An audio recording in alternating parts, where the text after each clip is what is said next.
What's going on, everybody? Welcome to another episode of The Good, The Bad, and The Glory with Sam. Nikki is not here. She actually got kicked off of this episode because this is a guy's takeover. All right, all dudes just taking over this episode. The testosterone level has increased tenfold. Turn it up a little bit. And we just here giving our thoughts and opinions. I just got a bunch of great guys here with me. And I'll introduce them. First up, we got Sean Belle. Hey. Here, nice. Producer extraordinaire. Yowzas. We also got C King. Yo, host, comedian, singer, all in one. Praise God. Preacher too. We also got Aaron Brockett here with us, stylist extraordinaire, singer, drummer. Right.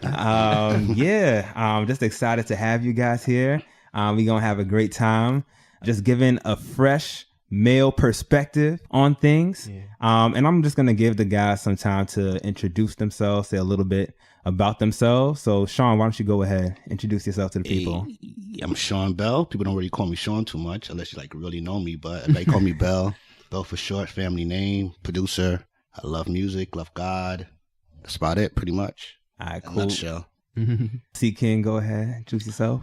How y'all doing, everybody? My name is C King. I am an actor, singer, comedian, host from Harlem. So I'm kind of far from but it's cool though. I work with a group called Church of Laugh. I'm actually just coming from there, recording and shooting this video. We shot 2 videos today. Oh, man. 2 videos. They lit. So, just working out here, man. Praise God. That's dope. Aaron. Yo, what's up, everybody? Aaron Brockett. I am a singer, and I guess you can call me a stylist. I like to call myself a sartorialist. Okay.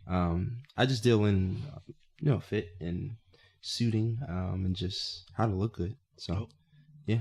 Yeah.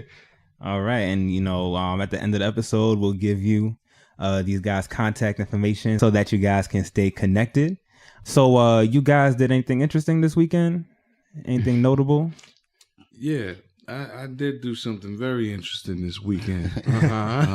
And it wasn't go see Black Panther. I did something I spent some quality time with the New York City MTA subway system. Cool. Period. Nobody. Nobody. Subway system. Oh Lord. It was just me and like 5 or 6 trains, bro. Like legit. I was hosting a fashion show in Queens, and I was supposed to take the A train all the way home, 145th. Like the train was like 4 blocks away from the event space, 5 blocks away from, whatever. Yeah. So I had to take a shuttle to the A, then I had to take the A to the L, then I had to take the L to the F so I could take the D train. The D train was not in service. Wow. I had to take the 1 train all the way to my house. I left the event space at 12:30 and I got home at 5 a.m. So I just want to send a big shout out to MTA, for that quality time, making it happen, going your way, going nowhere, man.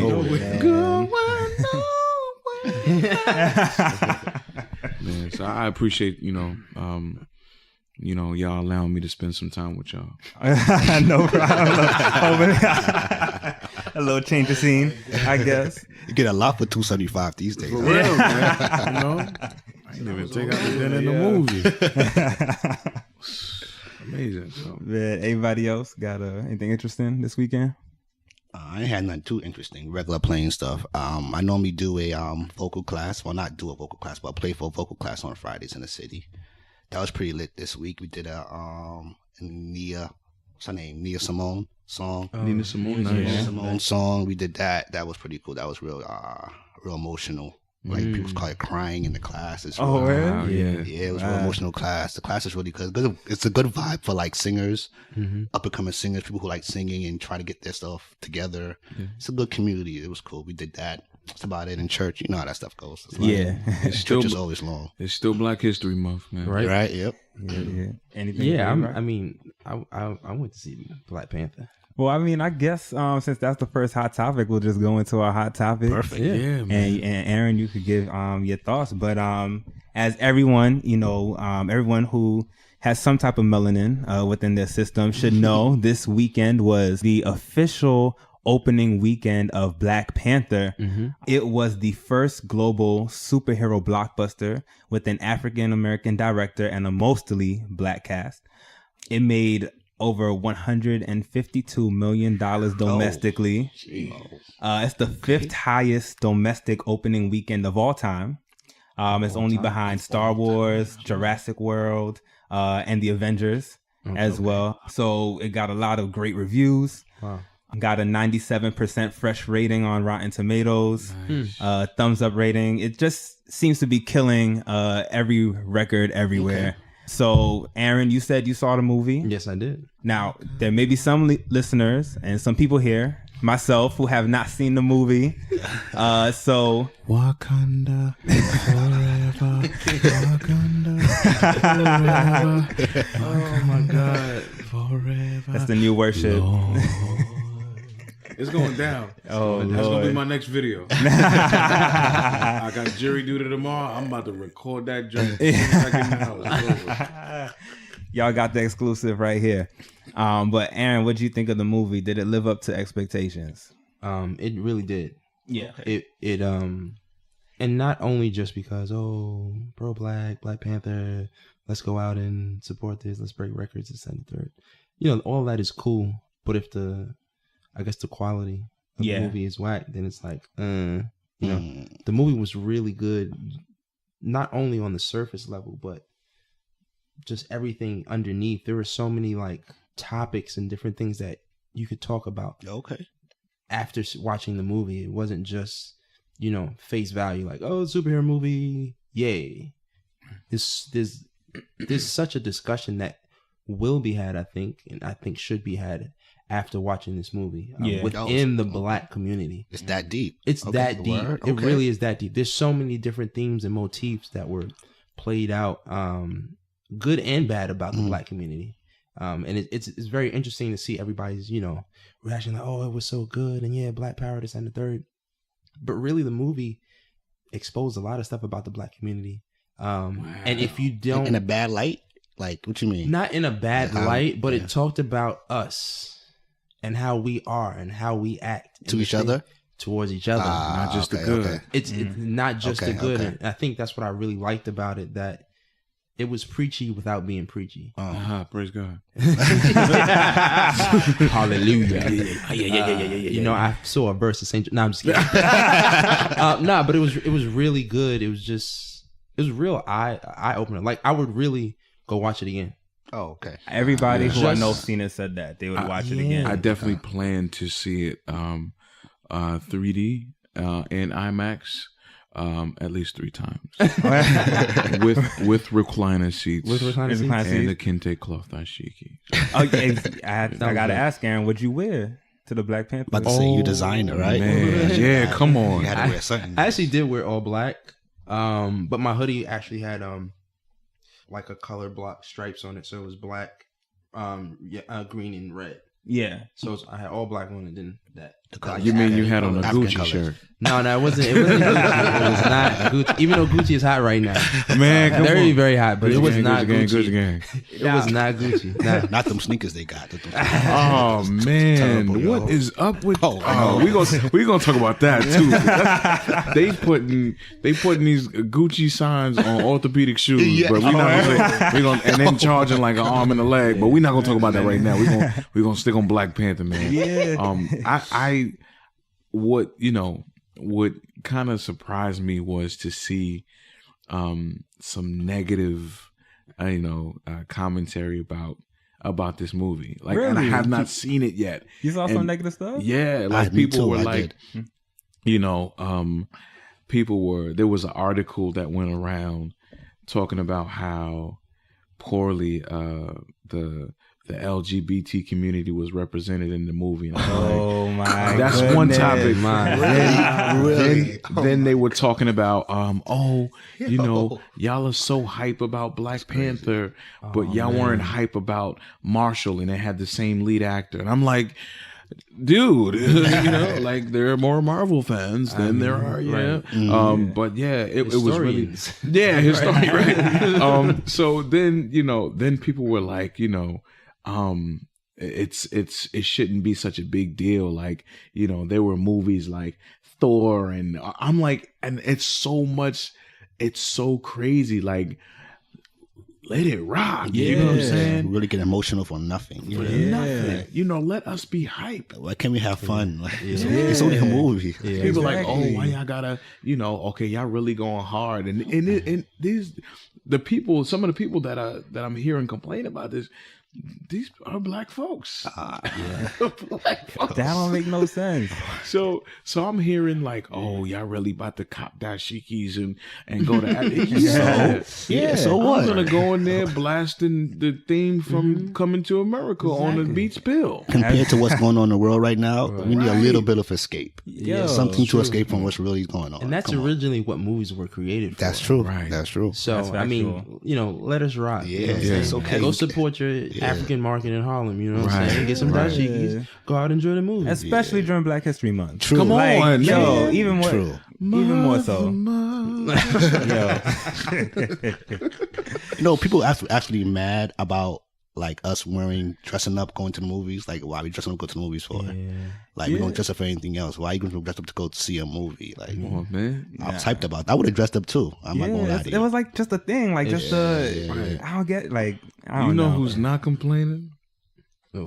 The dude who's selling the dashiki. Yeah, exactly, yo. 125th Street right now. They up there having a party right now. They're probably How much selling money? $600 dashikis Yo, right now over the weekend. I saw this white, green, and like sky blue striped dashiki that like it was like a beige dashiki with like white, green, and like sky blue stripes on it. Yeah. And the joint came all the way down. I was like, yo, B, I gotta have that. A quick question, How much is though. it? What do you have on his feet? Jordans? Nothing. Nothing? It was a mannequin, bro. It was a mannequin. Let's go. You know what I'm saying? So I asked the dude in the store. I was like, "Yo, you know what I'm saying? I need that. Take it off the mannequin. Let me get fitted for it. Bye, bye, bye. Joint look real good. You know what I'm saying? I'm from Harlem, so I asked him, bye, bye, bye, bye. You know what I'm saying? So I was like, yeah, oh, this looks good, man. He was like, I said, how much that, man? He said, yeah, this is $350. I said, okay, you could put it back on the mannequin now. You know what I'm saying? Let me just get one of them $40 joints right there. Not for one moment. Right, yeah, you know what I'm saying? But it was legit enough to, I'll wear it again, you know, just maybe like, you know, next Black History Month. Right. Yeah. But yeah, man, like, you know, anybody listening to this right now, don't be ashamed that you went out in your best Zamunda meets Wakanda wear. Like, for real, go all out. If you haven't seen it yet, I'm definitely going. I'm going Wednesday. Boom. Go. Yeah, I wish I could go. I got jury duty. You know what I'm saying? But you know, but it's lit. I'm definitely going. In a dashiki, and in the theater, I'm contemplating it. How clean the theater is gonna be. I might take my shoes off. Whoa. Oh yeah, it's got to go down this way. Before or after you get inside the building? Oh, definitely. After, you know what I'm saying? You know what I'm saying? It's been You gotta be snowing on committed, and man. off. You gotta be Walk on to the the parking MTA lot. with. Right. If I get there Barefooted. without shoes, like I'm going in an Uber. Like I'm just let that be known. I pay like $50 for an Uber, pull up to the theater, and somebody just gotta have some rose petals or something. Okay. I got a question though. Can our Caucasian brethren show up to Black Panther in a dashiki? Man, that's so funny because I was actually gonna make a joke about that. Fam, okay, let me talk specifically to you. My brother, my Marvel fan, my person waiting for Black Panther to drop that is not black. If you want to wear a dashiki, to a Black Panther screening, you have to make sure that you go with black people. I feel you on that. Don't you show up alone with a kente cloth head wrap. Yeah. Oh, the head wrap. Oh, Head wrap. oh. That's a bit much. The kente cloth head wrap, looking like Eminem.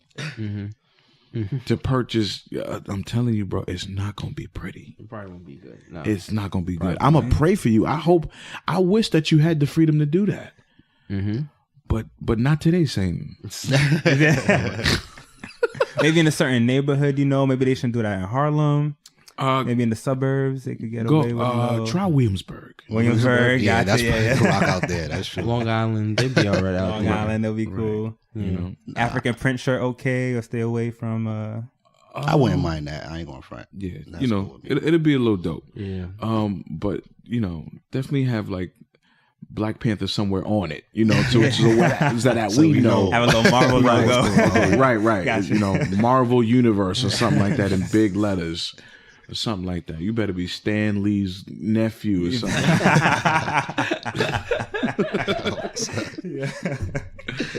All right. Well, I guess those of us here who haven't seen it, I know I plan on seeing it this coming week. Sean, you said you plan on seeing definitely it Wednesday. Definitely. After I vocal can't class. wait.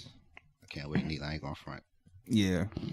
So this weekend was definitely a dope weekend because not only was it the Black Panther opening, it was also All-Star Weekend. Oh, yeah. All right, in LA. There were a few talking points that came from the All-Star Weekend event.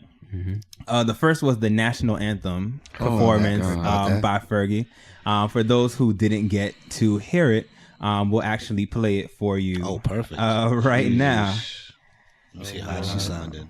Oh, bro. You about to hear it right now. They should have had ASAP Ferg instead of Ferg. Oh, word. Oh, was that bad? Oh my God. You lied. Oh my God.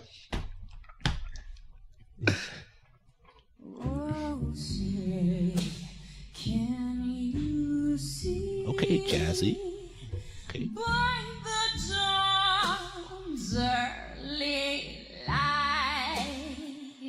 What's so proudly waved at the Look at their faces. They're not the whole joint. Look at his face. His mouth is open. Like, oh, okay. whose bright stripes and bright stars through the perilous fight o'er the ramparts we watch. You laughing. I feel you. So you said, oh my God.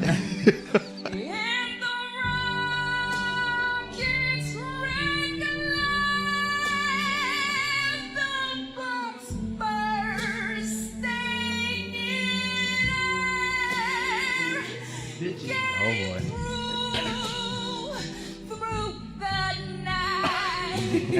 Put hits in there. Got those hits. Them gospel hits. Oh my God. Little caddy.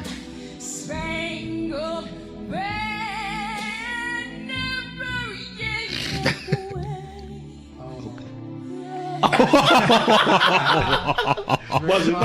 Buzz it. He couldn't help it. He couldn't do it no more. Jimmy Kimmel was priceless.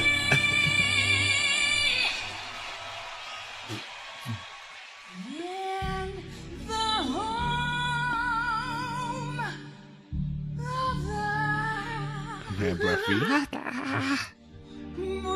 Okay. Go to the spot, 6.5. Yeah. Oh, to the 1.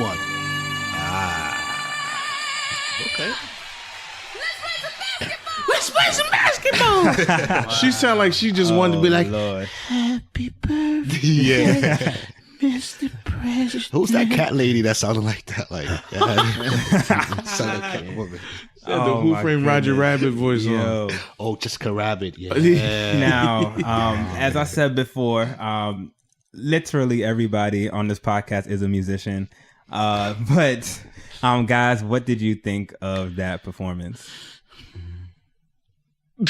I'm not Don't all gonna jump lie. out at once, y'all. Nah. It was interesting.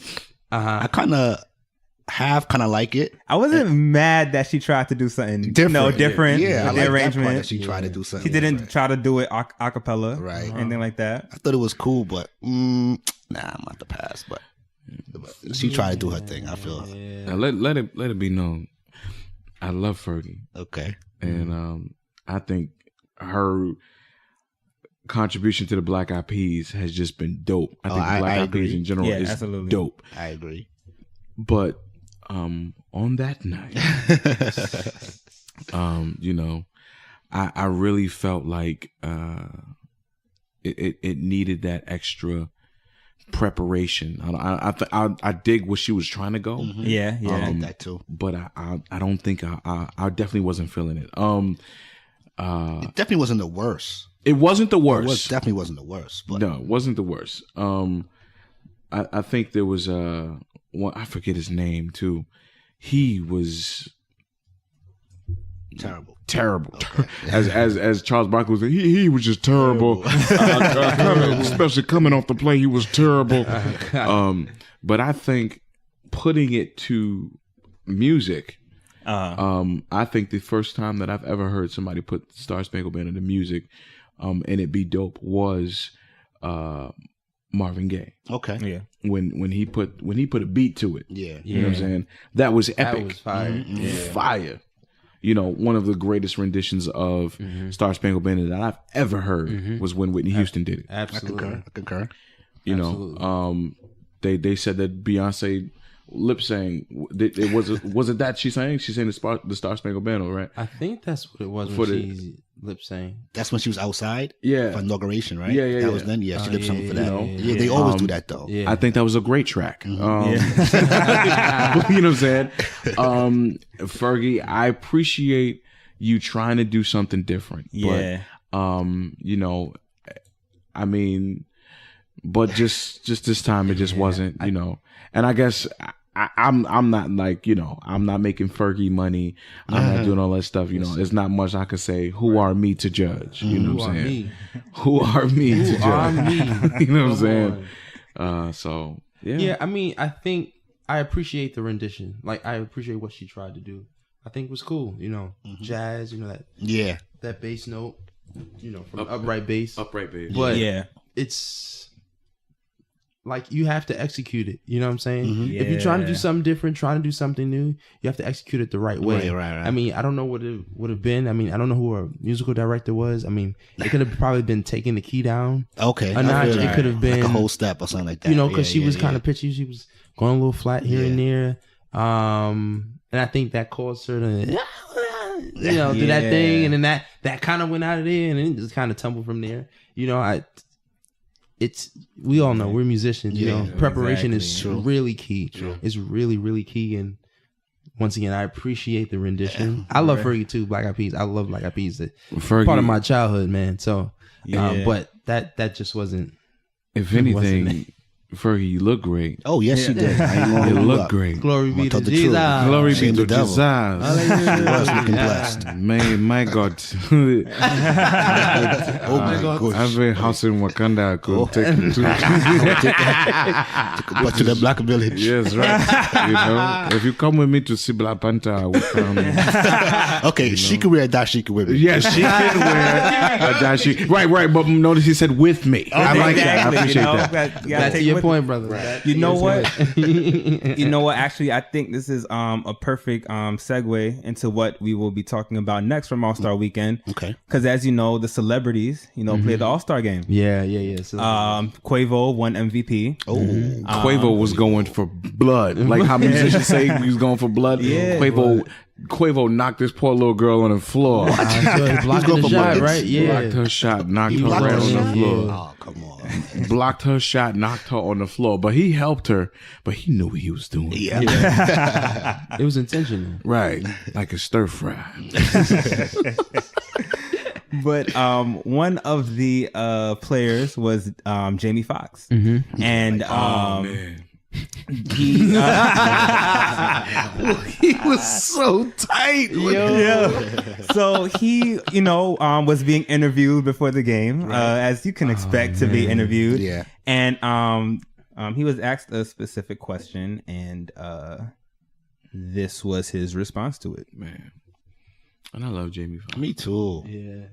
Triple threat, right? Yeah. Just can't dance. No, not triple threat. No, you can't dance. I have not seen him dance. Entertainer, the one and only Jamie Foxx, representing Team Clippers tonight in the Ruffles All-Star Celebrity Game. Hey man, I know you got a busy schedule. Y'all got a loaded roster. I see you wore the fresh 11s for the game tonight. How much did you prepare for this game? I'm always prepared, man. It's a ready-made thing. All you got to do is add water, man. As soon as you pour water on me, it's crazy. Nice. And I know you prepared because I saw pictures. Did you and Katie Holmes play basketball for Valentine's Day? Like some real loving basketball game? Okay. Uh-oh. Oh man. Wasn't I supposed to talk about that? We losing? Jeez. He's really mad?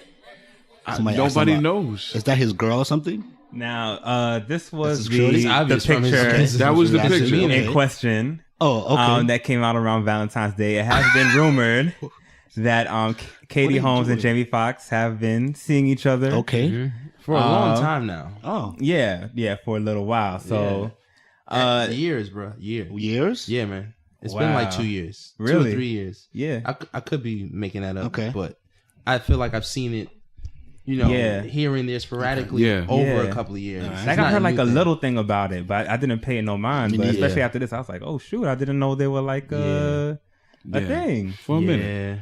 Well, Yeah, I mean, so one, what you guys make of that reaction there? I think, I definitely think I'm waiting for Jamie's response because I honestly do not know. Was he mad or was he, you know what I'm saying? Like, I'm waiting for Jamie to come on. Now the whole Katie situation. what happened was I was getting prepared, you know what I'm saying? Because I'm always ready, you know what I'm saying? And you just got to pour water. That's all it is. Like I'm just waiting for him to come out and say something. Before I mean, because I was full of statements and stuff to say what happened with the Fergie situation. But this is one of them situations I do not know what was going through Jamie's mind. he must have had say something to them before, or like I'm thinking maybe don't ask me a question about my girl, like, and then he violate. I don't know why would you be mad at somebody and even get mad at someone like that? Like, you're playing basketball with your girl. What's the big thing about that? It's so weird because you can't really, like, I didn't see any anger on his face or anything like that. So it's very like C King said, it's hard to kind of read the situation. I just feel though, as a celebrity, there's a certain way you carry yourself. I feel like it's a privilege and an honor to be interviewed. Like if someone's interviewing you, like, like just say, we're not going to talk about that. There's so many different ways you can react. You know what I'm saying? But getting up and to just walk away like that. First of all, I'm pretty sure the interview wasn't that long because they probably started the game and they probably tried to get this segment in. You know what I'm saying? Right. And then he's just like, "All right, nah, I don't want to do this." It was a certain arrogance about it that I don't really like. Okay. You know what I'm saying? And that's just me personally. I love Jamie Foxx. Yeah, Come me on. too. Yeah, He's yeah, great, everybody Yeah. Awesome. You Black think he was History trying to Month, be like- funny, maybe? Like, I mean, Nah, did you laugh at that? Nah, Did you I don't get think he funny was trying from to that? be- You know nah, what I'm saying? I got the like way he he was just tight. tipped off. Oh, it was just like, whoa. The first time I saw it, I laughed at it. I little was bit, yeah. dying You the laughed? first time. I was like, get up out of here. You know what I'm saying? But then after, like, I listened to it a little longer, and I'm just like, Jamie, what? yeah. yeah. And his reaction, I think, to me says more that they together, bro. Yeah. Yeah. It's just like That confirmed it. Is a slight look. You know what I'm saying? There's a slight look that he had that was just like, all right, I'm done with this. But Right. It's a face that you see with a lot of black people. It's like it's that face that we just walking down the street. I'm like, how like dude say to a female, oh, you should smile more, and then it's just like, Right. It's like I'm smiling on the inside. Yeah. You know, I just got a job. Yeah. I'm happy. It's just my face. You can't tell. Yeah. Right. So Jamie has one of them I can't tell faces just now. What I think, honestly, it probably was like all weekend. People ask him questions, and he gets fed up. Like after a while, I don't care how you're supposed to be professional, right? You know what I'm saying? Yeah. After a while, people ask you the same over and over again. Like, yo, come on, man, stop asking me that stuff. Like, just lay off. Yeah. Like, it was like, oh, come on. Come to man. think of it, and you never know what happened before. He might have like, listen, let's not talk about kids. Yeah. Right. Yeah. And reporters are like that. They'll like get Oh, really okay. pushy. That's true. That You know, especially what if she really doesn't like it? Right, just right, looking right. out for her. That's true. yeah, it's true. So That's I mean, true. you can't you don't really know unless you have all the variables. That's you know right. what I'm saying? So that's, I'm waiting. That's true. until you waiting, Jamie, if ever you hear this, I'm waiting on you, bro. Yeah. I'm waiting on you. I ain't gonna say that you was mad. I ain't gonna say that you was happy. I ain't gonna say that you lost your train of thought. I'm waiting on you, bro. Wait a minute, is she older than him though? She is. older Nah, than him, she's no? like 10 years younger than him. Where Katie You Holmes? lying? Yeah, that girl's she's Nah, like 39. she look mad older in that picture right there. Oh man, dang, bro. That's because That black could've- don't crack though. That is very true. Black don't crack. So He might- he looks 20 years younger than her Oh, yeah. when he's really 10 years older than her. Yeah. It's black don't crack. I know that. Come on, Exactly. that's true. Yeah. He can take her to go see Black Panther. He can take her to go see Black Panther. Yeah, I agree. And boom, we're coming back to a topic I want to bring up because I do think we have a lot of female listeners, especially black women listeners. Hey, ladies. And sometimes Sexual chocolate. Spiritual chocolate, my brother. It's spiritual chocolate. we gotta edit that out. The good. Ladies and gentlemen, you are now tuned into the good, the bad, the glory. I put a little bit more bass in the voice. Oh yeah. But I think some, not all, black ladies, don't crucify me. Some, not all black ladies can maybe feel a way when they see successful black men in relationships with not black women.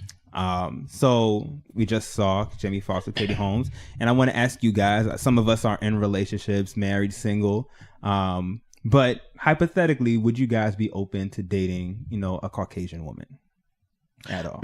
I have. You have? Okay. I have. There you go. Yeah. And she was Italian. Italian lady. She lived in. Oh God. My man. Yeah. So she was an Italian woman. Like I'm gonna say the whole thing like Denzel Washington. Okay. Yeah. She was an Italian woman and beautiful, smart. She went to college and everything. And I could not meet her parents. Oh. Yeah. So we were talking, and I couldn't meet her parents. Wow. Wow. They Like, couldn't know. Long Island, like Hempstead. Really? Yeah. Hempstead, Long Island. It's real, baby. Yo. It's real. And It's real. she offered to drive me around, and I said, wait, I feel like a sign piece. I don't, you know what I'm saying? Like, but we ended up spending a lot of time together. Oh, you guys still together now? Or? No. Oh, okay. No, I haven't spoken to her in years. Wow. Don't take this out. I can't take her to go see Black Panther. Okay. Our parents wouldn't allow it. Right, yeah. So yeah, and it was one of those things where I really got to experience like, I was like, I wasn't pushing it like, do I get to meet your dad or something like that, but I was really asking like, so what's up with your parents or whatever, She was like, oh my God, like my dad would kill me. And I'm like, your dad would kill you if you, she was like, well, yeah, I mean, I was like, no, explain. I knew, but I just wanted to hear it from her. Right, yeah. It was a shocking thing, man. And, I definitely know, Caucasian women who have said, I'm going to have a black man. And I'm just like, okay. Yeah, like okay. All right. Do you think that's just like a fetish for them, or like, bro? Or is it just like, because it can go two ways. It's like, I just want to rebel, so I'm gonna be with a black man. Or That's true. I just genuinely fell in love with a black man. You know, there's a difference. You know, Right. so, And it's funny, like you find it too with ladies who kind of grew up in like that household, Caucasian or even other races, where they have those parents that really don't like black people. Like I had a best friend who was Muslim, like from Pakistan. Her parents did not like black people. All she dated through school were black dudes. Wow. Like, that's all it But was. Because her parents. yeah, it's like that though with multiple races. Yeah. It's not, and I feel like black men, because of that, black men are like fetishized. Okay. I think I said that word right. It sounds you finessed it. I finessed it. You finessed it. Say it again. No, it's not gonna work a second time. Gotta replay it. Look. Just input it. Like, you know, Exactly. take it and input Slice it. the second and then, time. Yeah, I got you. The I word got of the you. day is Fetishized. there you go. Oh, I think I messed that one up. Fettuccine Alfredo. Nah, but it's like it's crazy. I used to date this Dominican chick, Yeah. and you know, that's Hispanic. So you would think like, you know, Like that's the closest closer of the to other right, race to yeah. it. because It's the closest if you one. go to, I mean, first off, it's on the island of Hispaniola, which is this right next to Haiti. But if you know the history of that, you know that they they don't really get along. Yeah. I didn't really know that. I learned that after. And there's actually like really dark skinned Dominicans. Oh, yeah. Very dark Oh, skinned. yeah. But she was like, oh nah, you'll probably never meet my mom. And to top it all off, they were Christians, bro. Oh man. I dated a Dominican girl who was a Christian, loved God. Like Her family was legit. Christians? They all were Christians, Wow. except for her dad, but her mom. And they Yeah. loved God wholeheartedly, you know, in church, active, this and the third. I'm like, yo, That's different. this is my one. That's what I thought. Yeah. It's like, God, give me that. What's going on? It's like, yeah. Oh my God, she does this. You know, we're abstaining. We're, you know, all that. And it all got stopped because she was like, oh nah, that would never happen. So then I was like, so like, why are we together if I can't? You know, for ever real, get at that? that point. She was like, yeah, we could probably never. I was just like, okay, so then this Right. is done. This done. Because it's just like, That's heartbreaking, bro. it is. Yeah, yo. And they were Christians. That's what That's blew my mind the most Yeah. because you think about racism, you think about other people and Yeah. not Christians, the secular world. Like you think it's in the church house, bro. It's in You the think church like, you know, racism is a thing where it's just like, nah, you can't love God and be Christian. And there are some shoes flying off, tambourine smacking Christians, Christians, quote unquote, who are like racist, Yeah. bro. Yeah, and that's true. That scares me. You know what I'm saying? And I know we all have our things that we deal with as far as sin, you know what I'm saying? And we have been, we often are brought to conviction, like about the things that we do, but some people, are legit stuck in their way. Like Absolutely. they don't feel convicted about that at all. Like they're just like, yo, you know, It's just me. it's just me. Like, and it's scary, bro. It is. It's crazy. I mean, when you think about it, when people say, "Oh, we need to bring, you know, America back to God," you know, like people were also very racist at that time. They were very religious. I mean, You know? all the slavery, they used the Bible, bro. Yo, that's what true. it really was based Told the upon people, that. yeah. So it's like King James Version. maybe not. We don't want to go that far back, you know. Right. You know, like whenever I hear "Make America Great Again," I always say, for who? That's so good. That's really good. You know, when was America ever great as a whole for Everybody. people of color? Okay. Yeah. No, I feel You you. know, like if you really want to do it, that way, they, you know, make America great again.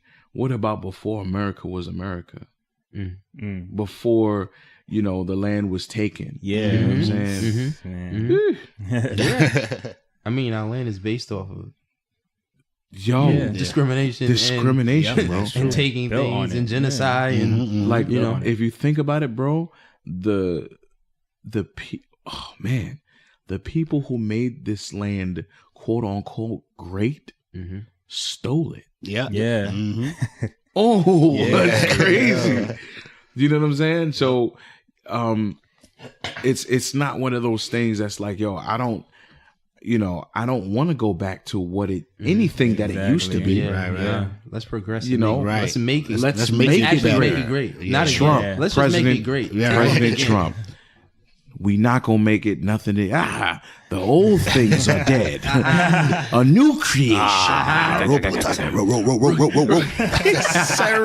Robotussin. You kinda know about Wakanda. Yeah. Come on. Oh my What goodness. kind of Christian are you? Wakanda. Oh my goodness. How did we get here? Speaking Nobody's of white women,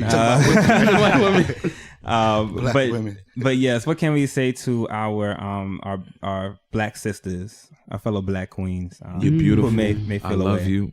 I cherish you. I respect you. Yeah. There's nothing on this earth like you. I will find you. No, I'll be honest with you. Only thing that, in my experience, like knowing white and black or different races and stuff like that, the reason why I know some black men dig white women because they encourage them more. I ain't going front. They got your back. Like whatever dream you think you're gonna do, like what do you want to do? They will encourage you more. Black women be like, you wilding, you doing too much. I actually I'm have not going heard. front. Like I heard like some of my people that I know, like that's why I think white That's women. the like, reason they get. she got my back, yo. Yeah. She riding with me. I'm like, I've word? heard that, bro. Yeah, like I've she heard that riding with me. from family members, like one of I'm not gonna say exactly who it is, but Don't I don't want to get you right.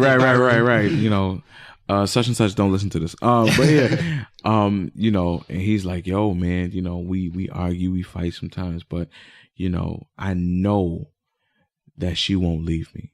See, I'm like, Really? yeah, like Wait, he's saying this about a Caucasian woman. about a Caucasian woman. Wow. And I'm like, bro, like, and in his previous relationship, he was with, a black woman, beautiful black woman.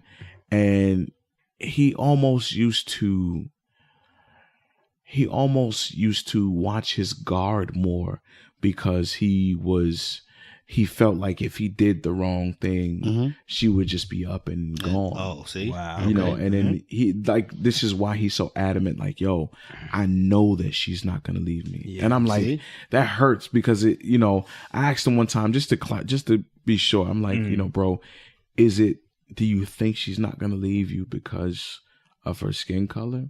Is it like one of those racial things where it's like do you think that white women treat black men better than black women? And he was like, I kind of do. And I'm just and it hurt to my core.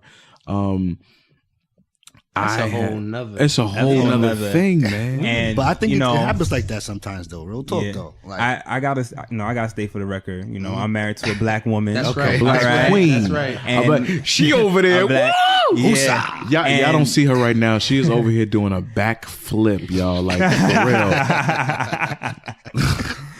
Yeah, I felt heat on my back just now. Right. Now I'm just playing. I'm married to a black woman, and we're all doing a podcast in our living room right now. Come on. So she's supporting the dream. exactly. Right? She's True. supporting the dream 100%. So and so it's funny that I'm hearing that perspective, Yeah. and I've always had the thought or the mindset that I thought black women were like the most loyal kind of woman. I'm not gonna lie to you. Not On all Earth. women not like that, bro. And being with that being said, I don't think that there is a loyalty. Like there are black women who aren't loyal, and there are white women I who agree. are That's loyal. true, yeah. There are white women who are loyal, Exactly. and there are black women who are ride or die, Yeah. or ride and live.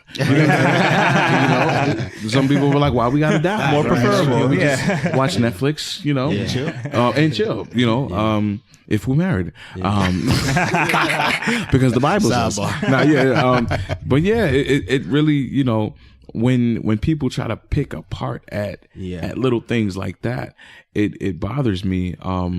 But it definitely doesn't discourage me. I know for a fact, like I'm around mostly black women. Yeah. And I see beautiful women daily. Yeah. Yeah. You know what I'm saying? but I know that if God sees fit, my wife could definitely be like Hispanic or Asian, or Caucasian, like, you know what I'm saying? Yeah. It really, I'm not gonna say I'm one of those people who doesn't see color, but I definitely see color. You know what I'm saying? But I don't want to be able to limit my life or my capabilities based on what I've grown up seeing. Right? Yeah, you know absolutely. I don't want to put God in a box. That's right. Well, yeah. I mean, so looking. I definitely see beauty in sticking together, but I also see beauty in being able to. I didn't say I see booty. I see beauty in being able to branch out. Absolutely, I agree. Yeah, I think going back to what you're saying, not seeing color, and I think everybody's experience is different. Because at the end of the day, we're all human. Yeah. And as we know, as Christians, human flesh, our flesh can be very wishy-washy. I mean, it's not even only spiritually. You think about it, human beings are just human beings. There's nothing really concrete about being a human being. You know what I'm saying? A girl might be in a relationship with a dude and she's like, I'm gonna be super loyal. Then she gets in another relationship, she might decide, I'm out of here. You know what I'm saying? It's just human nature. Right. So I think we should get to a point where we not pin certain traits on the color of our skin, but pin it on the fact that we're human. Everybody has a tendency for everything. I've been in relationships where I felt like, oh yeah, this is the one, I'm gonna be loyal. Been in relationships it's like, I need to get out of here. You know what I think it is? It all depends where part of your life that you're in. Exactly. You're very part of your journey you're in. So, and I'm not gonna lie, the beginning part of my journey, I was wild. All right, I had to. In my life, when I think back now, I had to go through that to get to where I am now. I had to go through that period. Like that journey took me somewhere that if I was there now, I would not make it. You know what I mean? I'd be crazy. I'd be even crazier now, but I had to go through that period. So I think it all depends on what part of the journey you're in your life. Yeah, for sure. Yeah, good thoughts. Good thoughts, guys. So the next topic we're going to talk about has to do with we could say a new brother in Christ, Mr. Justin Bieber. What do you mean? As we know, Justin Bieber is usually, in the past, he's usually making headlines for all the wrong reasons. But recently, he's been seen hanging with the pastor of Hillsong NYC, Carl Lentz. Yeah, man. Yeah. They're best buds. Yeah. He's been seen going to church, leaving church services. Also, Carl Lentz, I think he said on a podcast, he baptized Justin Bieber either last year or earlier this year in Tyson Chandler's bathtub. It was the only space they could find. It was kind of a spur of the moment. Tyson Chandler, such a story has to come from that. Yeah. Carl Lentz, Justin Bieber, and Tyson Chandler. Insane. One day we'll find this story out. Yeah. Curry was there. And most recently, it seems he has rekindled his romance with Selena Gomez. Come back to your first love. Yeah, exactly. No more sorry. And there has been a lot of rumors about Justin Bieber being unfaithful to Selena and things like that. But it seems that she has given him another chance. They're spotted around Valentine's Day having a nice dinner together after church. The same church? I could have just been I think Hillsong LA, right? Hillsong LA, yeah. I think that might have been it, yeah. Leaving church, nice Valentine's Day. So he took dinner. her to church together. So they went to church together? Yeah, they went to church together. Oh, okay. That's a good look. Yeah. It's a start. Yeah. Help this process. Yeah, so the question I want to ask from this is, I guess it's about girls giving guys second chances. And when should a guy get a second chance? When he shouldn't get a second chance? What are like the qualifications maybe? Maybe we could start off. Are there any guys here who needed a second chance or got a second chance? You got a song for every moment. That's my thing. That's my thing, bro. I'll say this. It takes some real being honest with yourself like if you get a second chance from a female, you need to do everything in your power to make sure that woman is, fully satisfied, taken care of, because, men, we're great. We're kings and this, that. But, the love of a woman is precious. You know what I'm saying? So when she feels like that's betrayed, you know what I'm saying? Sometimes women can forgive you and hold on to it. Yeah. And hold on to it. You know what I'm saying? And then sometimes it can bring forth like a resentment, and it's one thing to be resented by somebody that you love. Yeah. I've been in situations where my girl at the time, I'm single. So, just for the record. Right. My girl at the time, she asked me, she's like, yo, you better not ever cheat on me, or you better not ever do this. And I'm like, yo, I don't even think I could forgive myself. You know what I'm saying? Because, it's something that I myself, like if I was with somebody and I've been cheated on, and the pain that comes from that, especially it being somebody that you love, like this is somebody that you with, and they take that and they betray it. You know what I'm saying? I definitely would never want to inflict that type of pain on anybody. Because all honesty, for me, those were like sleepless nights, like doing stuff to, try to get or try to take your mind off of that. You know what I'm saying? Like, would you forgive her though? Like, that's the thing. You know what I'm saying? It would be extremely hard, even though I legit love this person, it would be extremely hard for me. So I know that for a female, it, and emotions and all of that stuff and time. Like sometimes I feel like with guys, this is just my perspective, that, we can bounce back. We bounce back, you know what I'm saying? Eventually we end up missing the person, but sometimes we can move on, you know what I'm saying? But when a woman decides to give you her time, that's like, yo, I feel you, bro. You know what I'm saying? So I never want to inflict that on somebody. So I feel like sometimes I think about stuff like that. I'm like, do I even deserve a second chance? You know what I'm saying? If I did this to you one time, I don't know. My thoughts run crazy. So it's like, would I even want to do that, or would I even want to think about doing it to you again? You know what I'm saying? So maybe I'm not worthy of a second chance from you. I think it all depends, honestly, like what it is that you do. Like, I think everybody does deserve a second chance, but it's hard to, like you were saying before, let go. Like, what they did. Like, let's say somebody cheating on you sexually. Let's say somebody went out and had sex with somebody else or whatever. I think it's easier for a guy, to move on from that than a girl to move on from that. Like, honestly, definitely. Right? A guy can okay, is what it is. But let me say it this way. All right. Let's say I cheated on my wife with a girl. It would be easier for me, like, to not even think about the girl or whatever. It just probably was a mistake. It'd be harder for her to move on from it. Oh yeah. Yeah. Because she will think it's emotionally attached to the guy. Right. You understand what I'm saying? Like, so if she would cheat on a girl cheat on a guy, right? Yeah.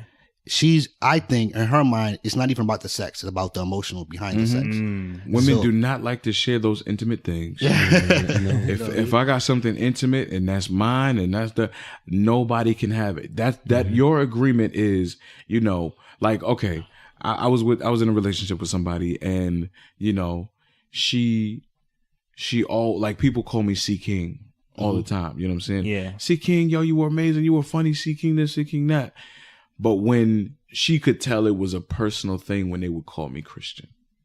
Oh, okay. So that intimate thing was like, she really knows you now. So she called you Christian, huh? So she knows you like that, huh? And I'm just like, you know what I'm saying? At the time, I was just like, all right, come on. But I definitely understand, like, women and intimate things, you know what I'm saying? Like, women share dresses, but they'll never share deodorant.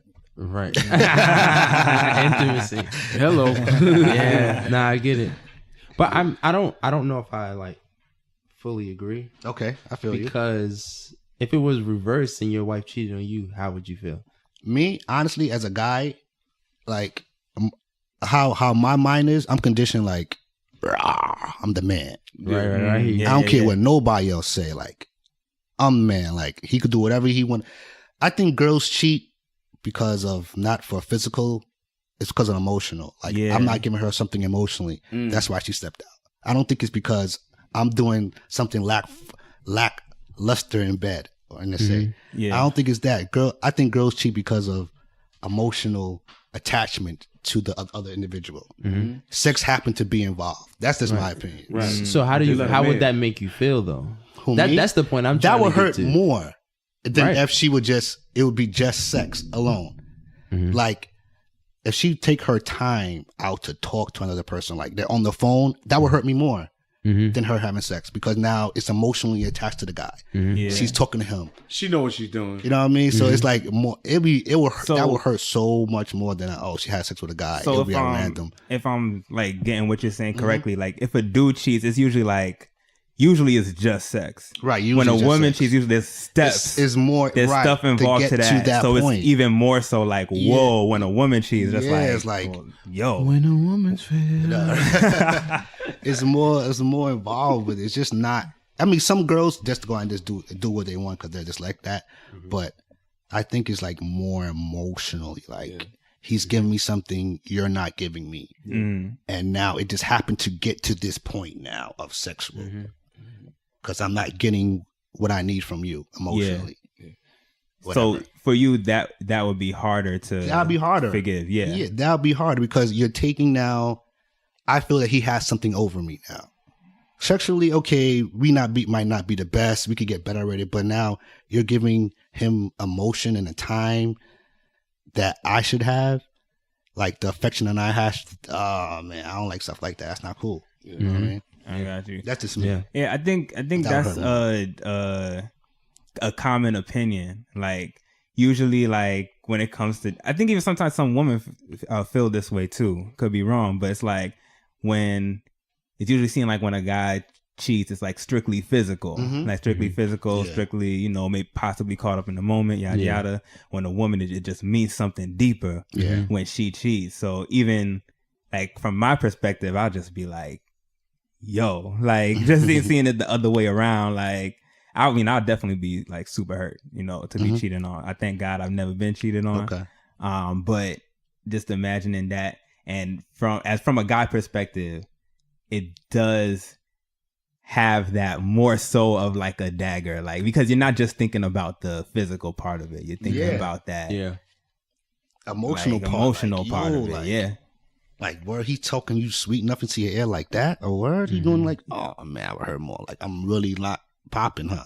That's what I'm thinking. Like I'm really not the man. Like I can't satisfy you physically. Like you could learn to physically satisfy your wife or your partner. You could learn that. But emotionally, if I can't satisfy, that's hard. To me, that's hard. Like you can't emotionally satisfy your partner. They're gonna look for it somewhere else. That's hard. Like to get back from. Like you can't, especially if you know that's one of the most important parts for them. Yeah, that's true. That's why it really hurts. It's like, this physical thing. All right, whatever. We can figure it out. Whatever. You can work it out. That's my opinion. You can work it out. Right. But when it comes to emotions, it gets a little bit deeper. Yeah, because people are normally stuck in their ways. At a certain age, a certain time in your life, you're normally stuck. You don't really change too much. You maybe tweak certain things. So you don't really necessarily change. That's how I don't think people change in life. I think they just tweak like certain things to make themselves a little better.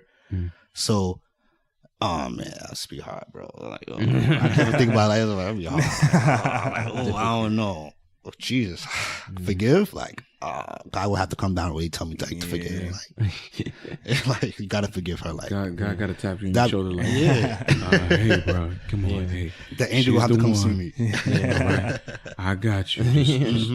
It's an L, but it's a win. Right. And I think that's a good point, because I think a second chance, if it's given, I think everyone deserves a second chance, but if someone gives it to you, it means that that person feels like what happened isn't as important as what's to come. Mm-hmm. You know what I'm saying? So you have to think about it that way. Even if you're thinking about giving a second chance to somebody, it's like, okay, let me really sit down and think about this.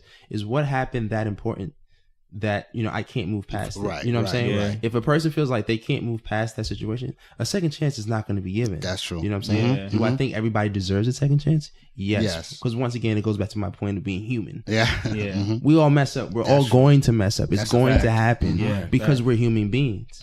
But when it comes to actually giving or getting a second chance, if you get a second chance, then Take that. joint. I mean, wait, but no, take it if you only feel like that you're gonna make it up. Right. And Right. ask Don't- for a second chance if you really want a second chance. Exactly. Right. Don't That's take a true. second chance just because, like, oh snap, I'm back in. Right, You know, I'm back. it seems like a victory, but when it will really turn into the biggest loss of your life if you mess up again. You know what I'm saying? Right. So on both sides, you really got to think about it. You know what I'm saying? Yeah. I was given a second chance once, and I was just like, nah. I straight up was like, nah, boo. Not gonna This happen. is I not don't gonna work deserve it. because not only do I not deserve it, I don't want it. I did what I did because I didn't want to be with you. You know what I'm saying? If you're like, oh, I can look past that. Let's get back together. I'm like, I really don't want to be with you. Oh, okay. And that's real maturity. You got to really look at it like, okay. Yeah. I was man enough to tell this girl, nah, I'm good because I don't. Yeah. You Right. want me to keep. I don't I'm not see even it. going to hurt you. I'm not even going to hurt you anymore because I know getting back with you, all right, cool, we back together, but it's not going to be the same because Right. my mind is Somewhere elsewhere. else, So you got to yeah. really think about it. It's, Yeah. You know, it's something to really think about on both ends. that's You know, on both Legit, sides, man. both sides of the spectrum. Yeah. Yeah. All right. Well, we're gonna move into our glorious thought portion of the podcast, and we're gonna be answering a few questions about relationships and when it comes to church. All right, and of course, you know, there's a lot of stereotypes when it comes to Holy things Ghost. like that. Lord Jesus. There's a lot of stereotypes. There's a lot of customs, thoughts. You know, some people are of certain mindsets of like courting, and people have a lot of different perspectives when it comes to that. I will also once again warn all of those who are listening is that we are all musicians once again, and there is a certain stigma that comes with that as well. And we are not all. I can't say it on this. don't do it. Yeah, I'm not. I'm sorry. It definitely has a lot to do with it. Yeah, true, bro. Yes. So, man. the first question that we're going to tackle here is asking, does the church have an outdated perspective on dating and relationships? Absolutely. You think so? I mean, honestly, I think there is no perspective of it, to be very honest. I mean, back in the day, it was like, oh, courting, or, you know, a lot of times I can speak from like my parents. My parents they were just holiness, you know, straight. They're straight Pentecostal. So legit, my pops was engaged to be married to this woman. Yeah. Different one, not my mom. And like somebody came to him and was like, you marry her, God can't use you. Like straight up like that, like a prophecy type. Oh wow. Yeah. Wow. And then my pops prayed about it and realized he couldn't marry her. He went to the girls, like, called it off, and then ended up praying more about it. And God told him who his wife was, which was my mom, who actually happened to be like almost best friends with the girl he was engaged to. Which is crazy. Oh my God, it's right. And so, Interesting and they dynamics. actually never dated. That's the crazy thing. Oh wow. I think my mother was doing a lot of missions trips. So she went on a mission trip. She came back. When he prayed to God and asked her who it was, she was on a mission trip. He hit her up, was like, listen, I'm going to pick you up from the airport when you come back. Wow. He told her, like, God told me that you're my wife. He met her with I've flowers, heard this all this story stuff. before. It sounds mad familiar. Who's your pastor? Oh, my pops is Pastor James Brockett. I don't know if you. Oh, okay. You sound familiar. Like I heard that. Yeah, story I mean, like there's but see, the thing is, you probably heard it before. It's because of a lot of stories like that Okay. for people back, you know, in Right, that, yeah, you know. yeah. And so, I mean, I think the main point I'm getting at is that they really depended on God a lot. Right. And I think that's the main point that they we're trying to bring out that the reason why you shouldn't date is because you should pray to God about your mate. And if you have a real relationship with God and connecting to God, he'll tell you. Right. Yeah. Nowadays, it's a little different. Yeah. I mean, we can say Christianity is a totally different thing nowadays. You know what I'm saying? And I feel like because of that, and because I guess I can say old school or old culture. You know, the culture of the old school saints. They don't really want to get with the new culture, and so because of that, new protocol hasn't been developed for dating. Yeah, that is, you know, times have changed, and so things have to change too. That's true. You know, Have to adapt. Yo, that right there is the perfect example of. Okay, so with Church of Laugh, we have this group called Lukewarm. And I love y'all, by the way. I'm an unofficial member. Unofficial, it's lit. So we have this song called "God Told Me to Tell You." And it goes, God told me to tell you we should be together. God told me to tell you that you were the one for me. And when we posted the video, when we posted the video, there were so many people in the comments who were like, oh, God didn't tell you that. You better go back to God. And but hearing that right there, legit, like that's how it used to go down. That's the culture. This ain't me. Yeah. This is God telling me, like, yo. And that's the thing too. Like over time, like now, dudes is using that to their advantage. Exactly. Yes. So, I'm like, word. To the point, like people want to be like they put being a prophet on a pedestal. So they, instead of hearing from God, they speak out of what they want for a person or what they want for themselves. Right. Yeah. And so that's where things have kind of got twisted. Flesh. You know what I'm saying? And that's why you got that attack from that thing, because it's like the old folks is like, God didn't tell you nothing. Don't use God's name in vain. You know, don't play speaking in tongues, different things like that. You know, things that they were like, don't do are things that are happening nowadays. And so they can't really get with it. Yeah. You know, there really needs to be a bridge between old and now, and It's a divide. it really is. Definitely It's a big divide, and because of it, it's just a weird situation. And even in my church, like the older folks sit on one side of the church, younger folks sit on the other side of the church. Yeah. Wow. Just by sitting alone, Yeah. like it's a divide. No matter how you look at it, it's a divide. And because of that, dating is one of those things that kind of has been swept under the rug, and it's just kind of, you know, get in where you can fit in. You know. They say don't date, but I'm going to take this girl on a date anyway, because that's what the customs of the day are. Like you need to get to know somebody. You know, God ain't telling me that you my wife, so I need to figure out if you are. You know, somebody once told me that dating wasn't meant to be outside of marriage. Like somebody told me that when you take your wife out on when you take your wife out, that's a date. Oh wow! Oh wow! That's an interesting concept. That's interesting. Like they have biblical proof of it. No, I've never heard any. But anyway, never mind that. But you know, they said like before, you know, like they said like single people started dating when they saw married people do it. Like they weren't interested in being married, so it wasn't like, you know, like the whole. This is what was explained to me, that date night came from a married couple.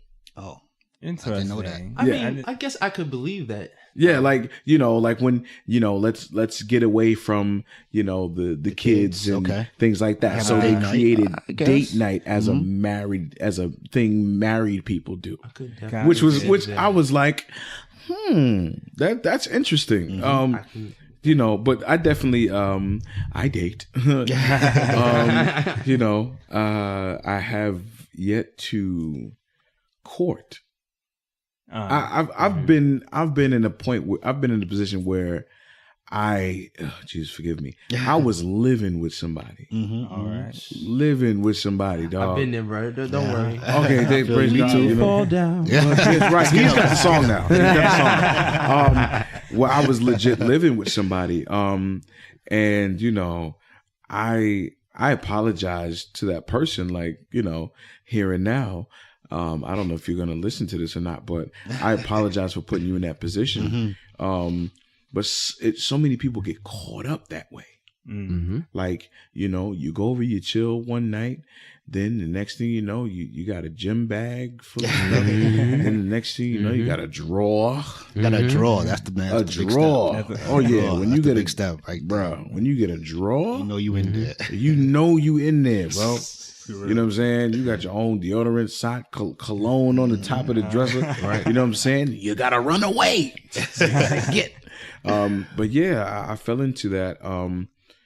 And I felt it was wrong.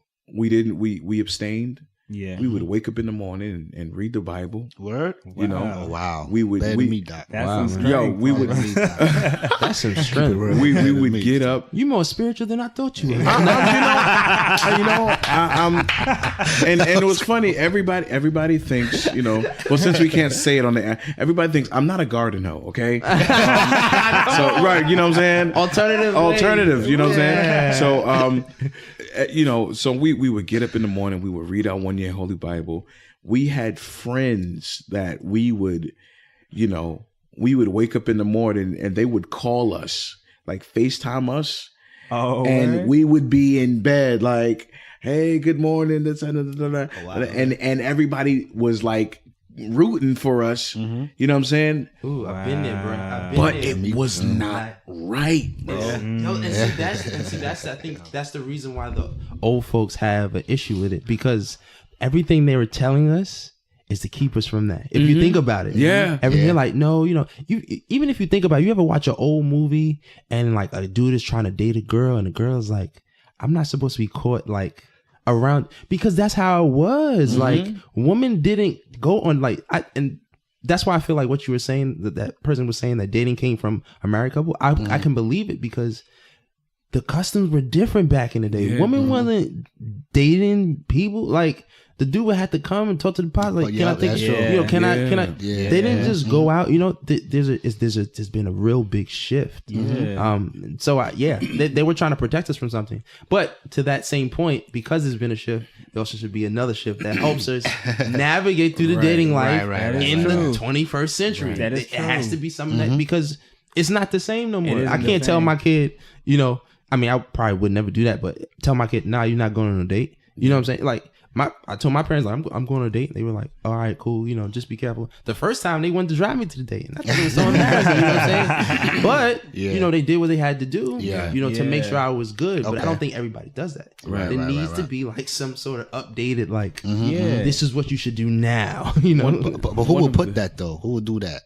Maybe it's up to us to do it. Yeah, you know what I'm saying? Maybe we can be that generation to start. That's true. You know what I'm saying? Gotta start somewhere. One nation, one generation. I think one of the biggest things that, you know, has advanced over time is the rebellion with young people. You can even see it in the movies.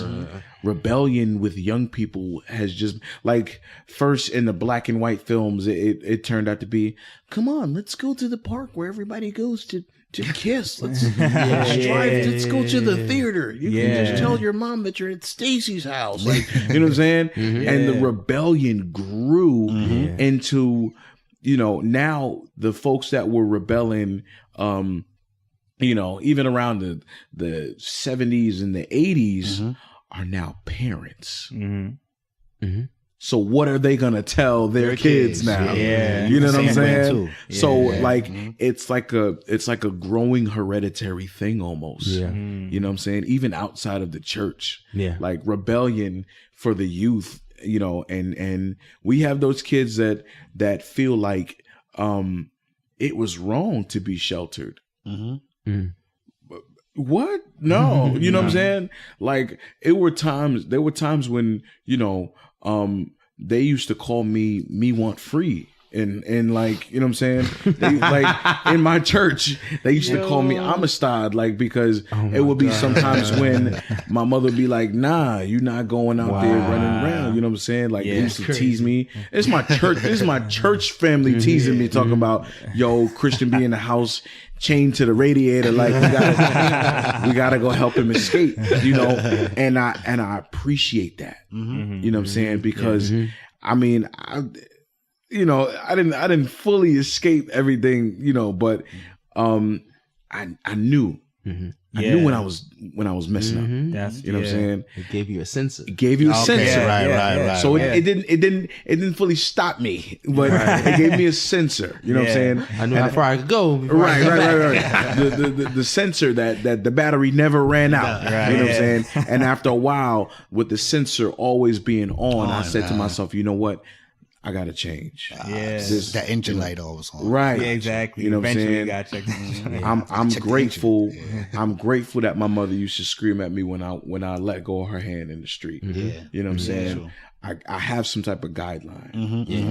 Mama, some of the people who don't. But you know what? You know that brings up to me what and what makes me think is what's missing. I guess from the church view of like dating and relationships, and it is that older personal connection from like someone who's been through it to kind of give you advice and wisdom instead of you shouldn't be doing this, you shouldn't be doing that. Oh, that's not how I used to do it back in my day. You know, like kind of rules and stuff instead of someone that you can feel close to and connected to that's older. Yeah, I'm not gonna lie to you. Yeah, they lie. Like honestly, I think a lot of older people, they just lie. Yeah, just like, I know some people they've are been through ashamed stuff, of what they've been through too. At the same time, the challenge is discerning what's spirit and what's flesh. Okay. So we can get, unless we've seen people go through, we can, you know, we can't just assume that this person is telling the truth. Right. You know what I'm saying? So it's like sometimes we have to, you know, I was hard headed. Sometimes I had to feel it to believe it. You know what I'm saying? When that sensor wasn't going off. But then, like, okay, for example, right? My mother was, you know, there's this building and they had this nice little bench like thing that, you know, people sit on and stuff like that. And I was running and I was jumping off of it, like just jumping. And my mother was like, stop. You know what I'm saying? And I'm like, Mom, you don't know what you're talking about. I'm jumping. You know what I'm saying? I'm getting it in over here. And I jumped and I was jumping. And one time I jumped off, but the foot that I went to go leap up off, the shoelace was under the foot that was still on the ground. Okay. So I just went straight down. And I had 3 big gashes on my face. And my brothers and sisters named them. Mommy said stop. Right. So I always take that's true. I always take that as an example. Like, you know, moms know. Yeah, mommy said stop. Moms knows. You know what I'm saying? Like. Sometimes I pray that my mother just doesn't just tell me stuff just because she wants to see it go a certain way. You know what I'm saying? I pray that my mom tells me stuff. You know, she's a God-fearing woman. She tells me stuff for the you know, for my well-being. Like she's legit concerned about my well-being. You know what I'm saying? Yeah, man. People not, you know, my experience with that, I believe like people not transparent. So sorry, I'm gonna let you finish. I think that has been such a huge like issue coming from like the older saints, like not being transparent enough, which has just trickled down into so many areas of the younger generation's life, including like dating and stuff like that. People are really not real. Like they're not real. Like I know for a fact, like some of these, especially preachers, some of these ministers, they're not real. Like they don't keep it real with the congregation over their people, especially when it comes to dating and messing up. Period. Like they need to tell people, like, listen, I messed up. Like, I messed up and I made it. I want to hear your testimony. Honestly, I want to hear people I want to hear what you did when you messed up, because that could help me. So I'm like, in my mind when I was younger, I thought no one went through what I went through. And I'm like, I know someone had to. Like being a musician, playing in churches and get girls coming after you all the time. I'm like, it have to be other people that go through that all the time. So. Yeah. I had women throw themselves at me. Like, I know somebody. I never heard no minister say, "Yo, you know, when I was younger, I had women throw themselves at me, and I 16." Or they will say, "Well, you know, I send them away," or they will say something to make it seem like, oh, they brushed it away like it was nothing. Yeah. Like, I know some of them didn't brush it away. Tell me, come on, son. I know some of y'all took it down. Tell me, y'all got to the hotel room and you was fighting with yourself. And tell me that. Right. Yeah. Tell me, keep it real. Like, you know, That's real. keep it Because real. I can with me. relate to that. Yeah, I can relate. Yeah, You know what I'm saying? I definitely could relate to that. Lord Jesus. Yeah. You know what I'm saying? I think hearing when one of my mother told me, you know, when, you know, I went to the house to see her, and I said I quit my job. And I thought she was gonna, you know, oh no, because my mother, I watched my mother raise 4 kids on her own. So my mother to me is not only a survivor, you know, she's like, she's been doing this, you know what I'm saying? So I'm thinking like, you know, she's gonna tell me like, yo, you need a job, you need to do this, that, da, da, da, da. My mother believes so much in what that God has given me that her response was, well, it's about time. Wow. Yeah, that's crazy. That was a Funk Master Flex bomb drop. For the record. She blew my mind, you know what I'm saying? And it wasn't something that she did when she was younger. She was told to get a job. She was told to make sure you got money for this, make sure you got money for that, this, that, and the third. You know what I'm saying? My mother's worked for the majority of her life, you know. So when I tell her that I quit my job to pursue my dreams and my career, you know, and the support from that was like, okay, I was like, you know what, Mom's is legit.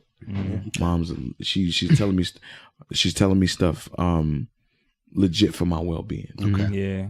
Yeah. And I think if there was that transparency from people who we are to look to, like mothers and fathers in the church, like similar to like, and had that personal relationship where we could go to and be like, yo, I'm dating this person, so-and-so, this is what's going on. And we could feel comfortable telling them certain things that go on. Yeah. It could probably help and make it easier for the whole dating process. Like, Absolutely. I definitely agree with that. Yeah.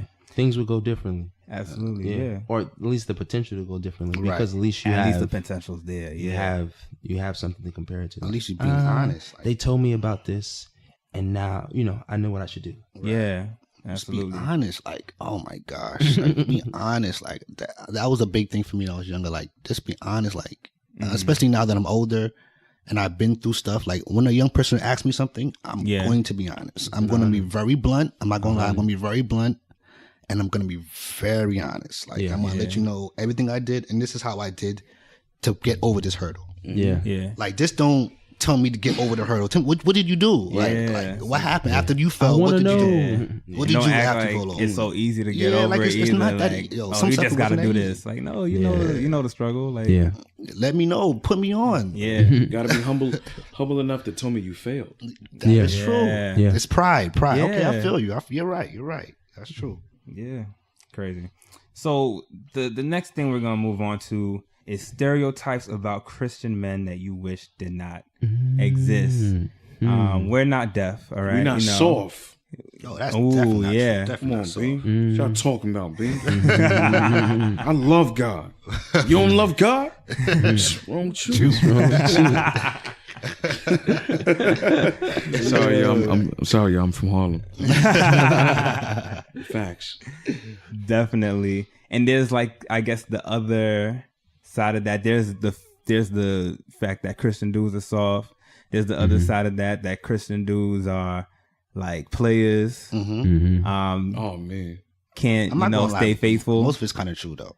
I'm gonna keep it There real are with you, a son. lot of Most bad of it's kinda examples. true, son. Like, oh no, it is true, son. I know them. Bruh, it goes right back to what I was saying. We're all human. That is true. We all I have feel the you, bro. capacity to sin. We all have the capacity to do wrong. We all have it's all there, Christian or not. Majority of Christian men though all soft, bro. I'm gonna keep it real with you. Nah, that's not true, I've been bruh. in church and I've been in the streets. Like I've been in church all my life. I'm gonna be honest with you. I've been in church all my life, and I also been in the streets. So I kind of But I guess what would Kinda you plain consider, lukewarm. consider in it soft?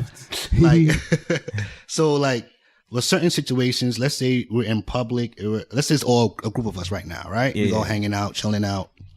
Incidents happen, right? Let's say somebody step on your sneaker, right? Mhm. And you're like, nah, it's okay, bro. Like, leave it alone, it's all right. Stepping me by accident. You will more talk like that. It's okay. It's not that serious. Like, and that's a bad example. My thing is, you know what I'm saying? If you walk up to me, you look me in my face, and you step on my sneaker, Right. fam, what up? It's a problem. You know what I'm saying? But I don't know too many church guys like that. Like, I know people soft. Like, church guys that I know most, a lot of church guys I know, they're really soft, bro. I'm gonna keep it real. They soft. You know what was tough to me? Like a tough church dude to me? Mm-hmm. A tough church dude, this man by the name of Darren Ferguson. This was the dude that like, took me under his wing. This dude, we were doing like a rally or whatever. We were doing a rally. And this dude walked up to him and was like, yo, y'all need to get off this block. Mm-hmm. Y'all making it hot. Y'all making it. I don't know if the dude was drug dealing or whatever. Y'all making it hot. Now, this dude was like my size. Mm-hmm. Darren Ferguson is 6'5", at least 270. Mm-hmm. Mm. Yeah, big boy. Okay. Big. Mm-hmm. He could have easily demolished this man. He said, bro, let me talk to you for a second. Do you even know what we doing over here? He was like, nah, I ain't trying to. Yo, no, let me talk to you for a second. You're not listening. We doing something for the betterment of the community. Mm-hmm. Mm-hmm. I don't know what you got going on, but I'm going to let you know this. Me and my people's coming through here. We're going to be praying for people. Now, if you want to pray with us, if you want me to pray for you, you know what I'm saying? And it could have easily been a smack in the face. Mm-hmm. He could have easily picked him up and threw him somewhere. Mm-hmm. Yeah. But he knows the mission. He used wisdom. Yeah, he used wisdom. And for me to see that, I thought that was toughness, because he didn't cower and say, "Oh, well, okay, well, we got to get off this block." Mm-hmm. He said, "No, we coming through here regardless." Mm-hmm. Yeah, you know what I'm saying. This, you don't own none of this over here, right? You know what I'm saying. Like, he basically. He stood firm in what he believed in. Mm-hmm. Yeah, mm-hmm. I think that's tough. Okay, I agree with that. Especially in a society where you get dropped like it's nothing. Yeah. You know what I'm saying? So for you to stand firm in what you believe, regardless of everything else, that's tough. That is toughness. I do agree with that. But you got some dude. I get it. But it's the same thing, bro. Like, in the world, there's soft cats and there's tough. Right. Like there's secular cats like that. You know the dude that be on the block that hang out with the drug dealers. That's not really. He's not that dude. Right. Yeah, but he's with those dudes. Mm-hmm. It's the same thing. It's I agree. It goes. On that note, ways. we look at it that way. I definitely goes that way. That's true. Sometimes it be the quiet dudes in church that will smack fire.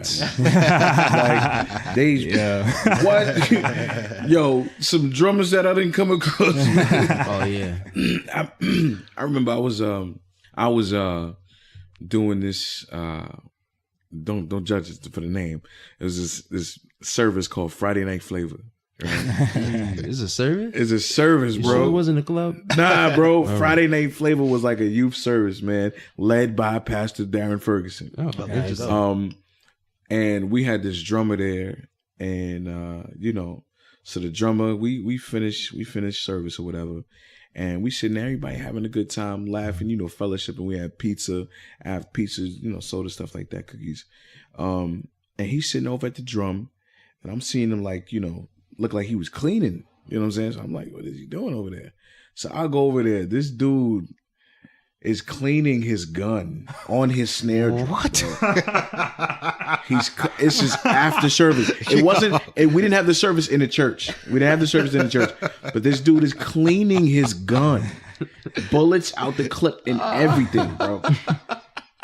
Yeah, oh crazy. My gosh! I'd never seen anything like this before in my life. I see a drummer doing that. But the dude was a good dude. Yeah. You know what I'm saying? Like he everybody got their issues going on or whatever. But this dude was a good dude, and you know, we grew to be best friends. Okay. Wow. And to see his transition into becoming like the man of God, like the man that God wanted him to be, and him telling me Had to go through that process. the dude went, you know, from banging to writing songs. Wow. He wrote one of the greatest songs that I've ever heard, and it was called "Yes I Will." Nobody's probably heard it before, but it was one of the greatest songs that I've probably ever heard. You know what I'm saying? Wow. You know, I ain't gonna put his information out there. I definitely am. I'm about to call him after this though. but yeah, man, being tough is you know, is something that some people feel like they have to do. Yeah. In order to keep this persona, like Yeah. like why do you gotta keep, if you a new creation, you know what I'm saying? Why do you have to act tough? Yeah. That's true. You know what I'm saying? Like as the saying goes, real G's move in silence. Like That's true. You know, I agree with that. like lasagna. You know what I'm saying? Like for real. You know, I don't think anybody. It shouldn't be one of those I just atmospheres. got that. The Gene lasagna.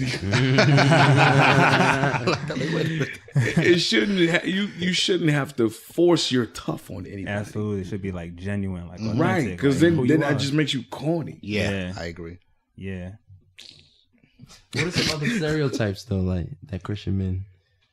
Other stereotypes. We don't know how to approach Christian women. I guess. It's a stereotype. Yeah, I did this. This show in Miami called the Flow Session, with this group called One God United, and one of the things that the women were up in arms about was like, she said like, Christian men, y'all be so afraid to approach Christian women, like, you know, everything don't have to be a hey sis, how you doing? I was like, is this a real thing? Like, I didn't even know that was a real I thing. never heard that. yeah, and look, she's shaking her head. Look, it's yo, Wow. and it's some female listening to this right now, shouting in her living room or wherever she at, because she feels as though certain Christian men do not know how to approach Christian women. Let me tell you, I will smile in your face. I'll ask you, how you doing? What's your notes from service? You know what I'm saying? Like, you feel me? You know what I'm saying? And I might not think nothing about it. You know what I'm saying? Yeah. But don't think that, like, if it's not that Christian men, you know, are afraid to approach you, just he might not want to approach you. That could be it too. Maybe he's just not that into you. That's part of true. it too. Yeah. Or because you might start, the girl might call scrolling a scripture or something like that. Yeah. Oh yeah. Might get too deep on you. Like, Right. oh, okay, all right, I'm good. Acts 31. You know what I'm saying? Look, man, we people. Yeah. Y'all got any other stereotypes? Musicians are players. Musicians are players. Yo, can I talk about this real quick? Talk about it, Reverend. Musicians are players. So I'll say this first, disclaimer. Musicians are players. No. And they play instruments. Yeah, that's This is very true. But so I started out playing drums, right? Mm-hmm. Then I started singing. Mm. And then on top of that, my dad is a pastor. Mm. So I used to get it bad. Mm-hmm. Even from like, and see, it's not just a thing that like Christian women think.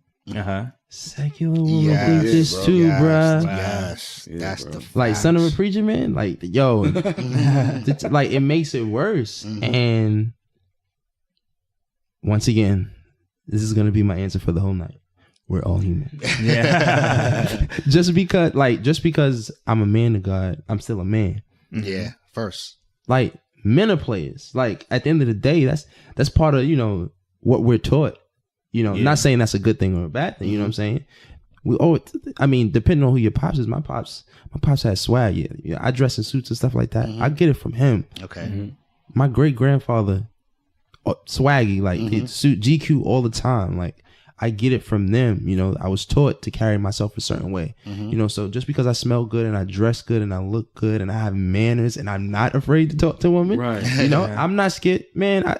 I be in service. I see a nice pretty young lady. Hey, how you doing? You smell good. They be like, oh.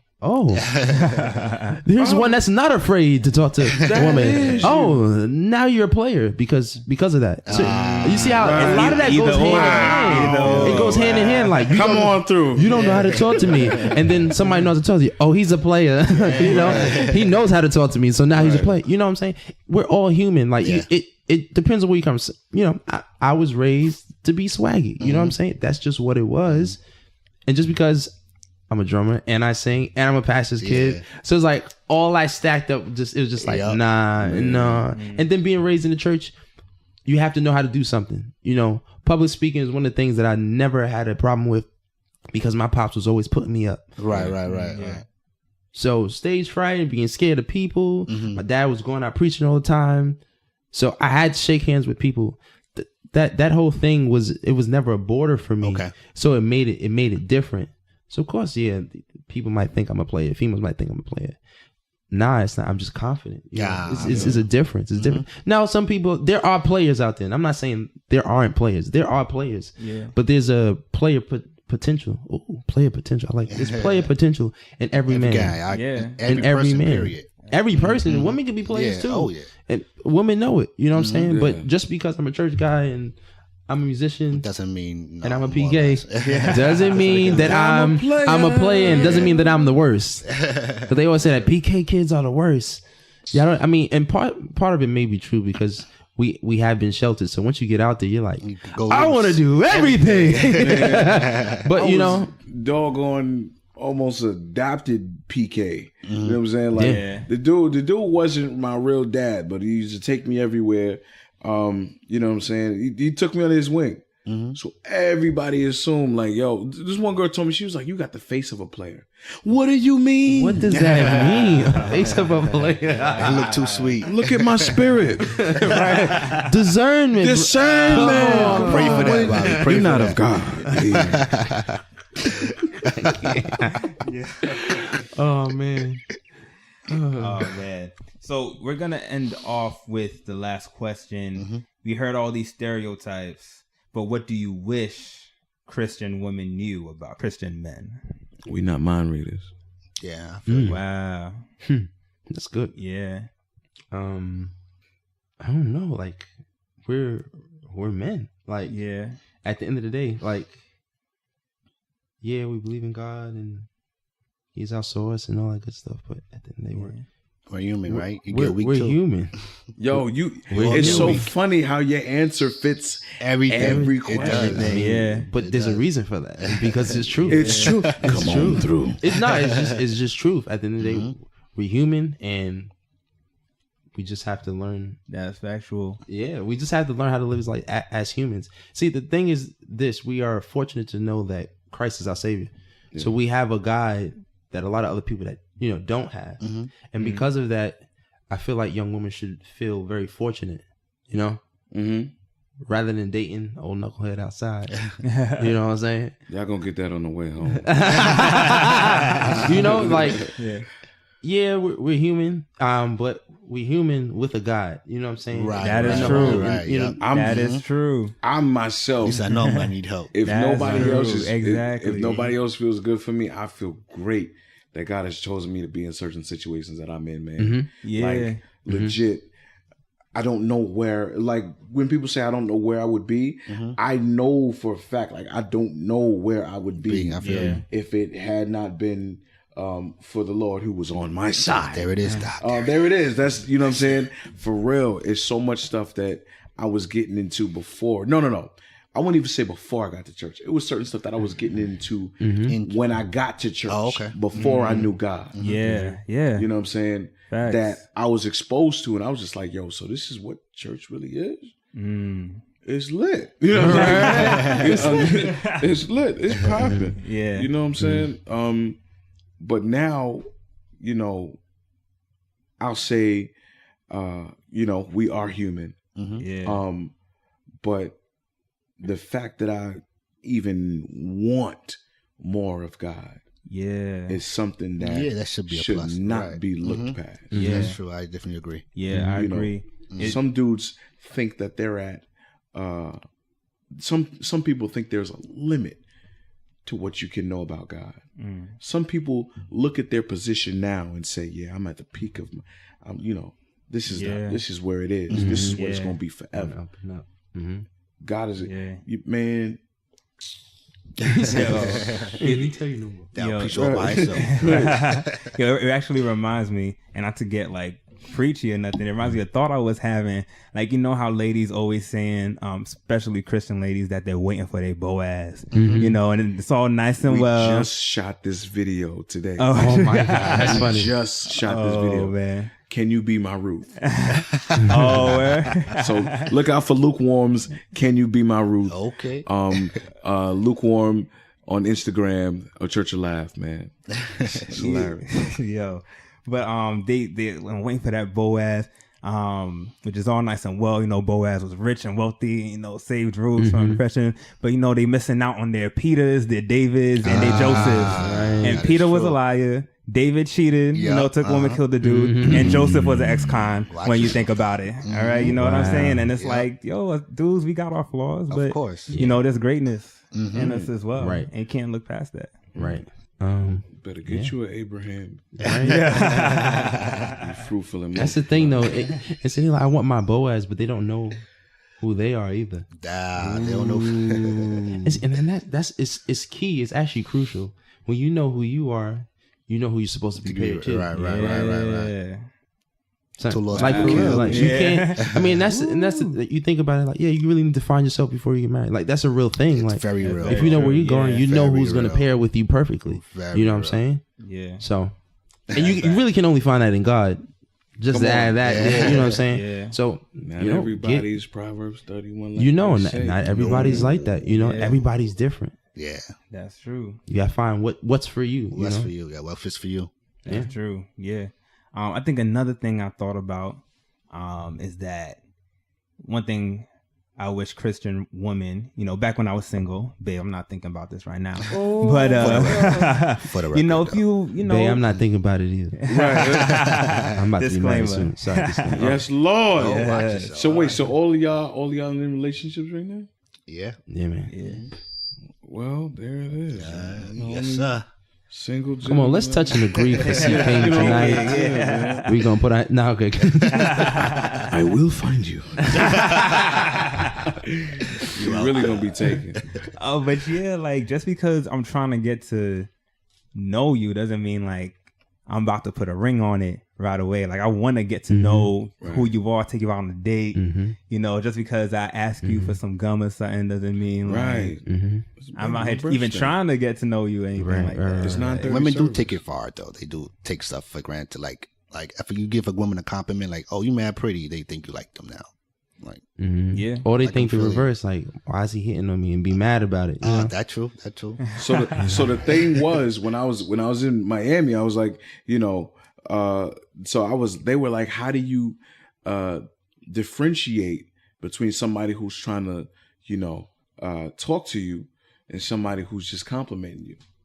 And I said, here's the thing: whenever you're just complimenting somebody, fellas, just put a sis on the end of it. Okay. If you're not trying to holler, leave that sis off. But if you're trying to compliment, oh, sis, you look amazing today, sis. Right. Keyword there, sis. Right. Yeah, I feel you. My sister in Christ. Oh man, You're my sister in Christ. I can't. Oh man. I mean, I think to that point, I think one thing I think women should know is that men will be very direct. We're not that indirect kind of like read my mind kind of We're situation. simple creatures. Yeah, we're very yeah, simple, yeah. very simple creatures. When we want something, we'll go after it, and you'll know that. That's like true. we'll tell you. I agree with that. It We'll was to tell a you. point I used to feel like women like the cat and mouse thing. So Some do. yeah, some do. really do. The game of it.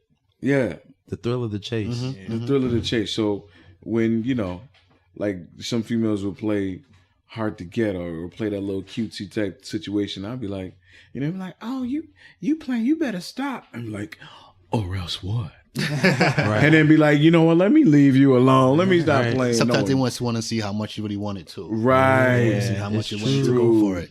Like, is you want to work for it? Let me see. True that. No. Don't get too crazy with the chases. Oh yeah. But sometimes they're like, all right, that's enough. I've had enough. Mm-hmm. Yeah, and then they want to know why he's still single. And then 20 years later, you know, why can't I find nobody? He said this to me in church. See, everybody coming up with these scandals. Everybody is coming up with a scandal. They got Aziz Ansari for like a sexual harassment. Like that's a whole nother thing. Come on, that's a whole nother podcast. But that's the scary part. Like I'm all for it. Like me too. You know, this happened to me. I'm all for it because there is a lot of stuff, stuff that's swept under the carpet, and it's because men are men, and we run a lot of the situations, and we're able to cover this stuff up. Mm-hmm. But it really gets bad when you start to discredit this movement by naming people that aren't even like that. Right. And gosh. There's good and bad to everything. Of course. That's true. I think that's why some men play safe. Because you'll never know. Yeah. You'll never know. Somebody could be you could tell somebody, oh, that's a nice shoe. One of your shoes is nice. Oh my God, Pastor, I think you need to talk to Deacon such and such because Point of views, man. Point of views. It's just like you were saying about the, Black Panther. There was no LGBT. There's so many different viewpoints. You know what I'm saying? Man. So somebody's always gonna get mad, right? You can't please everybody. You really can't. So don't try, please. Yeah, everybody's gonna money. Do you think that's the church Me Too? I was just going to worship service, and the dude told me I looked nice. I only came here to worship God. I didn't come here to this place to be hit on viciously like that. Is that like the church Me Too? No, because I think actual Me Too happens in church. That's a whole nother because there's, it happens in music and it happens in church too. Yeah, you gotta believe it. Like I know stories, and I'm not even gonna talk about them because a lot of them are horrendous and stuff that I've heard that are speculation as rumors, but a lot of rumors have truth to them. Right. And you're saying like, the preachers never told us, what they were like. Partially because the preachers actually told you what they like. They probably were worse than you. That's why. You know what I'm saying? And so, and some they do need to tell it, but some of them are like really, really ashamed of it. You know what I'm saying? Especially when you're esteemed to be this person. And that's the other thing. That's though. how you get healing, though. But you have to understand. You got to understand this too. Like I said, there's two sides of it all the time. Right. Yeah, it brings healing to certain people, but for other people, they look at it like, well, you're a man of God. And that might be another thing I would say to women like, yeah, I'm a man of God, and okay, yeah, you can hold me to a certain regard, but I'm still human. You know what I'm saying? I'm still a man first. I came back to it again. I'm still a man first. It's hard out here. It's hard out here, and sometimes like some people don't want to know the ugly truth because then they judge you for it, and so that's why sometimes people don't talk about it. You know what I'm saying? Yeah, it's a vicious cycle. As you can see, it's a vicious cycle, and until we figure it out, that's hard, man. Yeah. That's hard. On the next. Oh man. Well, guys, thank you guys so much for coming through. No, thank you for having us, man. Yeah, of course, appreciate it, Sam. You guys were awesome. So guys, please give everyone your contact info, where to find you online, or if you guys are doing anything soon. We'll just go around. Sean, you can start it off. You can find me Instagram only. Bellboy, BELLEBOY 53, this week, what's coming up this week? I need to look at my phone. I think I don't know. I got a couple of vocal classes this week coming up in the city. That's pretty dope. We're doing the 90s, I think, and 90s hits and something else. I forgot what that is. I don't remember. You go check that out online. And doing an open mic too. That's going to be pretty cool. And that's pretty much it. This weekend church stuff. Let's get that information. I'll definitely see if I can come to one of them and support. Oh yeah, man. Yeah, it's pretty. Vocal class is pretty cool, man. You'll definitely sounds enjoy dope. it. Sounds dope. Yeah. Dope, man. You can find me on Instagram at IAM_CKING. IAM_CKING. I am seeking. I do have a couple things coming up. Tomorrow, jury duty. True. Wednesday, I am hosting Soul Village at the legendary SOBs in Harlem. You guys can look up the info for that. March, we have a bunch of Church of Laugh shows. Some of them are out of state, but we are having some shows at our building in Brooklyn. East William Republic. Legendary Republic. Yeah. That's the Church of Laugh headquarters. Yeah. So we are having a couple shows coming up there. You guys can look us up at churchoflaugh.com or look us up on Instagram at Church of Laugh. We have so many things coming up for you guys. A couple game nights, a couple live events, and some more content that we're putting up on my page, man. Just we ask that you just stay posted and keep supporting us like you do, man. We love y'all for real. Yeah, dope. Oh, sorry, Aaron, before you go, I forgot to mention, if you guys remember on one of our episodes, we had O'Dane Wilby with us, founder of The Ology. And C King is always there hosting. Is it every first Saturday? Every first Saturday of the month. Yeah. At Mott Haven Bar and Grill in the Bronx on 1 Bruckner Boulevard. That's 1 Bruckner Boulevard in the Bronx. Every first Saturday. Live music, poets, actors, musicians come through and really just and it's a platform. So we have like people from the likes of Kendrick Lamar all the way to the likes of like Shirley Caesar, you know what I'm saying? Yeah. We really open up we really open up the vibe and open up the doors for people to come and express themselves as believers. So yeah, if you feel free, if you feel, led to come through, it's $10 cover fee. We really have a good time. Also, I'm teaming up with this amazing lady named, they call her Auntie Clarissa. She is doing a improv night every third Thursday of the month at the same location, 1 Bruckner Boulevard, Mott Haven. That's cool. That's nice. And it's like, comedians, actors, and drama queens, as she says. So, really, it's like, we do different activities for actors and comedians, just to get your chops up there, just to practice stuff and all of this. It's just amazing people coming together and, just opening up and doing different things, man. Okay. So, nice. Every third Thursday. I post a lot of stuff on my story and, on my Instagram. Okay. So if you guys check that out, you can stay updated through that. Cool. On Instagram, Brockett 3000. That's BROCKETTE 3000 3000. Brockett 3000 on Instagram. Don't really got much coming up. Actually, I work for a student company and I'm actually going to be going to the Yankees. Training camp. Oh, nice. And I was measuring some of the players. Oh, that's what's for suits and stuff. So that's gonna be cool. Y'all can't come to that, but I'll put it on my story so you can follow me there when I go to Florida. That's big, AB. But yeah, there's some really amazing doors opening up for me, and if you ever need any like fashion consulting services, or you need a singer, let me know. I'm actually working on an EP now as well, so stay tuned. That'll be dropping soon. Oh, I am not gonna give a date because I'm sort of kind of a perfectionist. So no man, y'all gotta pray for me. Hour.